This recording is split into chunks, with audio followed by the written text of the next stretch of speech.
ಜನಶ್ರೀ ನ್ಯೂಸ್ಗೆ ಸ್ವಾಗತ. ನಾನು ನಿತಿನ್ ಮಂಜುನಾಥ್. ಡಾಕ್ಟರ್ ವರ್ಗಾವಣೆ ವಿರೋಧಿಸಿ ಹೊಸಕೋಟೆ ಗ್ರಾಮಸ್ಥರ ಆಕ್ರೋಶ. ಜಿಲ್ಲಾ ಮಟ್ಟದಲ್ಲಿ ಸತ್ಯಾಗ್ರಹದ ಎಚ್ಚರಿಕೆ. ಬೆಳಗಾವಿ ಜಿಲ್ಲೆಯ ರಾಮದುರ್ಗ ತಾಲೂಕಿನ ಹೊಸಕೋಟೆ ಗ್ರಾಮದ ಸಾರ್ವಜನಿಕರು ಆರೋಗ್ಯ ಸಚಿವರಾದ ದಿನೇಶ್ ಗುಂಡೂರಾವ್ ಅವರಿಗೆ ಮನವಿ ಸಲ್ಲಿಸಿ ತಮ್ಮ ಗ್ರಾಮದ ಸಮುದಾಯದ ಆರೋಗ್ಯ ಕೇಂದ್ರದ ವೈದ್ಯರ ವರ್ಗಾವಣೆಯನ್ನು ರದ್ದುಗೊಳಿಸುವಂತೆ ಆಗ್ರಹಿಸಿದರು. ರಾಮದುರ್ಗಕ್ಕೆ ಆಗಮಿಸಿದ ಸಚಿವರನ್ನು ಭೇಟಿ ಮಾಡಿದ ಗ್ರಾಮಸ್ಥರು ಕಳೆದ 2 ವರ್ಷಗಳಿಂದ ಸೇವೆ ಸಲ್ಲಿಸುತ್ತಿರುವಂತಹ ವೈದ್ಯರು ಉತ್ತಮ ರೀತಿಯಲ್ಲಿ ಕರ್ತವ್ಯ ನಿರ್ವಹಿಸುತ್ತಿದ್ದು ಹೊಸಕೋಟೆ ಹಾಗೂ ಸುತ್ತಮುತ್ತಲಿನ ಹಳ್ಳಿಗಳ ಜನರಿಗೆ ಅತ್ಯಂತ ಅಚ್ಚುಮೆಚ್ಚಿನವರಾಗಿದ್ದಾರೆ ಎಂದು ಹೇಳಿದರು.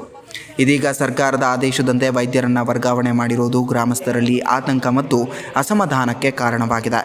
ಈ ವರ್ಗಾವಣೆಯನ್ನು ತಕ್ಷಣ ರದ್ದುಗೊಳಿಸಿ ಅದೇ ಕೇಂದ್ರದಲ್ಲಿ ಮುಂದುವರೆಸಲು ಕ್ರಮ ಕೈಗೊಳ್ಳಬೇಕು ಎಂದು ಅವರು ಮನವಿ ಸಲ್ಲಿಸಿದರು. ವೈದ್ಯರನ್ನು ವರ್ಗಾವಣೆ ಮಾಡಿದ್ದಲ್ಲಿ ಜಿಲ್ಲಾ ಮಟ್ಟದಲ್ಲಿ ಸತ್ಯಾಗ್ರಹ ಹಮ್ಮಿಕೊಳ್ಳುವುದಾಗಿ ಗ್ರಾಮಸ್ಥರು ಮಾಧ್ಯಮದವರ ಮುಂದೆ ಎಚ್ಚರಿಕೆ ನೀಡಿದರು.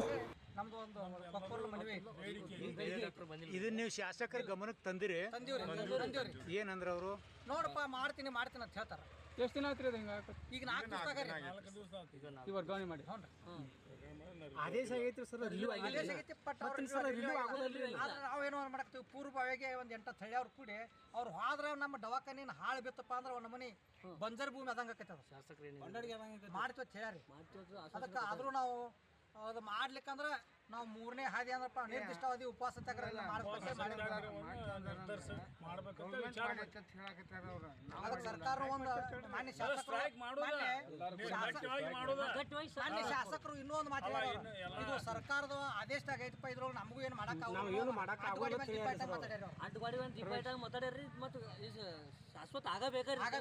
ನಾವು ಶಾಸಕರಿಗೂ ಮನವಿ ಮಾಡೇವ್ರಿ, ಅವರು ಪ್ರಯತ್ನ ಮಾಡ್ತೀವಿ ಅಂತ ಹೇಳ್ಯಾರು. ಆದರೂ ನಿಮ್ಮ ಮಾಧ್ಯಮದ ಮುಖಾಂತರ ಒಟ್ಟು ಅದನ್ನ ನಮಗೆ ಮಾಡಿಕೊಡ್ಬೇಕಂತೇಳಿ ನಾವು ಎಲ್ಲ 4-5 100% ನಿಮ್ಮ ಮುಂದಿನ ನಡೆ ನಾವು DHO ಆಫೀಸ್ ಮುಂದೆ ಅನಿರ್ದಿಷ್ಟಾವಧಿಯಾಗಿ ಉಪವಾಸ ಆಫೀಸ್ ಮುಂದಿಲ್ರಿ ಹೊಸಕೋಟೆ ಒಳಗೆ ನಮ್ಮ ಆರೋಗ್ಯ ಕೇಂದ್ರ ಮುಂದೆ ಏನೈತಲ್ರಿ ಅನಿರ್ದಿಷ್ಟ ಉಪವಾಸ ಸತ್ಯಾಗ್ರಹ ಮಾಡ್ತೀವಿ. ನಮ್ದು ಇದಾಗುತ್ತಕರಿ ಅದ. ಇದೇ ರೀತಿಯ ನಿರಂತರ ಅಪ್ಡೇಟ್ಗಳಿಗಾಗಿ ನೋಡ್ತಾ ಇರಿ ಜನಶ್ರೀ ನ್ಯೂಸ್.